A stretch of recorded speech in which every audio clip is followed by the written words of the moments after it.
అసలు 4 రోజులు మేడారం జాతరలో ఏం చేస్తారు? మొదటి రోజు సారలమ్మని కన్నపల్లిలోని దేవాలయం నుండి పూజారులు గద్దెకు తీసుకొస్తారు. అలాగే పగిడిద్దరాజును పునుగొండ నుండి గోవిందరాజుని కొండాయి నుండి కూడా తీసుకొస్తారు. దీన్నే దేవతల ఆవాహన అంటారు. ఇక రెండవ రోజు చిలకల గుట్టపై ఉన్న సమ్మక్కను కుంకుమ భరణి రూపంలో పూజారులు తీసుకొస్తారు. వస్తుండగా గాలిలో తుపాకులతో కాల్పులు జరిపి గౌరవ వందనం సమర్పిస్తారు. భక్తులు అమ్మవారి శక్తితో ఊగిపోతుంటారు. సమ్మక్కను సారలమ్మ పక్కన ప్రతిష్ఠిస్తారు. ఇక మూడవ రోజు సమ్మక్క సారలమ్మ ఇద్దరు గద్దెల మీద ఉన్న సమయంలో భక్తులందరూ వాళ్ళ బరువంతా బంగారాన్ని తూకం వేసి తల్లులకు సమర్పిస్తారు.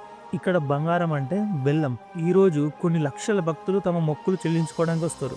చివరిగా 4వ రోజు ఈ రోజు దేవతలు వనప్రవేశం చేస్తారు. 3 రోజు పూజల తర్వాత సమ్మక్క సారలమ్మని అడవిలోకి పంపిస్తారు. మీకు ఎన్ని కష్టాలున్నా కూడా ఒకసారి వచ్చి దర్శనం చేసుకోండి. ఇక్కడ కులం లేదు, మతం లేదు, ఉన్నదల్లా అమ్మ మీద భక్తి, అడవి బిడ్డల శక్తి. ఇలాంటి మరిన్నో వీడియోస్ కోసం ఫాలో చేసుకోండి.